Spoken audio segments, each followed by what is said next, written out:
Hola a todos, el versículo correspondiente a las lecturas del domingo 6 de noviembre de 2022, 32º del tiempo ordinario, es el siguiente. Vale la pena morir a manos de los hombres cuando se tiene la esperanza de que Dios mismo nos resucitará. Tú, en cambio, no resucitarás para la vida. El segundo de Macabeos, capítulo 7, versículo 14b. Los libros de Macabeos tienen un contexto histórico muy determinado, que es el del siglo II. Palestina había estado bajo el dominio de los asirios, de los babilonios, de los persas, luego de los egipcios, a partir de la invasión de Alejandro Magno, y el poder pasa, o el dominio sobre Palestina, pasa a la dinastía de los Seleucidas, que gobiernan Oriente Medio. Seleuco era uno de los generales de Alejandro Magno que se quedó con esa zona de Oriente Medio. Y en el siglo III, finales del siglo III, esa zona de Palestina pasa a manos de la dinastía de los Seleucidas, con capital en Antioquía. ¿Qué ocurre? Que son de cultura griega y esa cultura griega se quiere imponer a la cultura judía. Esto llega a su punto culminante con Antíoco IV Epífanes, que en el año 167 invade el templo, lo saquea e introduce una estatua de Júpiter allí. Pero esto llevó a que se realizara, a que surgiera un movimiento contra los Seleucidas y que estaba encabezado por un hombre llamado Matatías, de la familia de los Macabeos. Macabeos significa, algunos dicen que significa martillo de Dios, otros dicen que designado de Dios.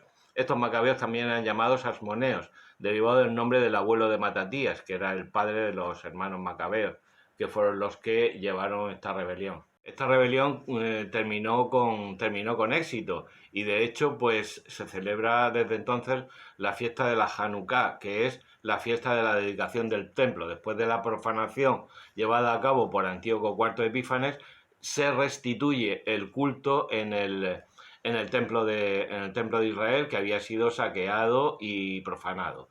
Entonces, la fiesta de la luz, porque se vuelven a restituir este culto, que se caracteriza precisamente por la numerosas velas e iluminación que se instaura en ese momento. El segundo libro de los Macabeos es un epítome, es decir, un resumen de una obra de un tal Jasón de Cirene, del que no sabemos absolutamente nada, que escribió una obra en 5 volúmenes contando toda esta historia de la rebelión de los Macabeos, que la escribió probablemente en Alejandría, y que incluye dos partes. La primera parte, de los capítulos 3 a 10, incluye varios relatos, en el que está el nuestro, el martirio de los 7 hermanos, y la segunda parte pues narra las acciones de Judas Macabeo.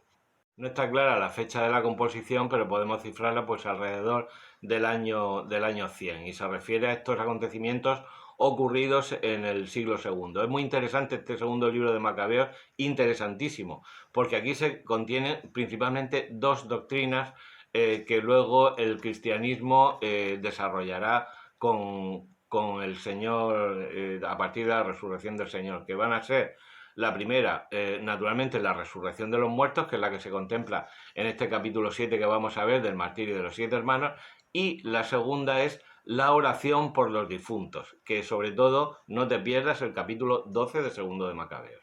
En este capítulo 7, en concreto en el versículo 28, es la primera vez que aparece en la Biblia que Dios creó de la nada. Lo que respecta a la resurrección de los muertos, ya habíamos visto en la Biblia en casa Daniel 12.2, que es un libro también reciente, aunque está escrito en, hebreo con partes en arameo y partes en griego.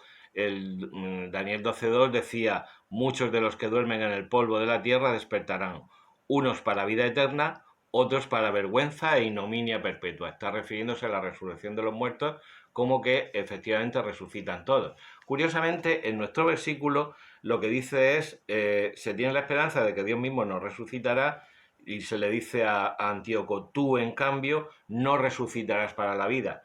No es que no resucite, es que no resucita para esa vida eterna, para esa vida dichosa. También el libro de la sabiduría, en capítulo 3, 1.10, 5, 1.23, hablan también de la resurrección de los muertos. Como vemos, la resurrección de los muertos es una creencia que en el judaísmo no está clara, pero que en los últimos siglos, antes de la venida del Señor, ya empieza a tomar cuerpo, y de hecho pues los fariseos creían en la resurrección. Te animo a que te leas completo el martirio de los 7 hermanos que se relata en el capítulo 7 y el precedente, el martirio de Eleazar. Son relatos conmovedores que, sin dejar de tener un valor histórico, tienen sobre todo un valor religioso, que es la exaltación del poder de Dios. Así que ya sabes, que la Biblia te acompañe.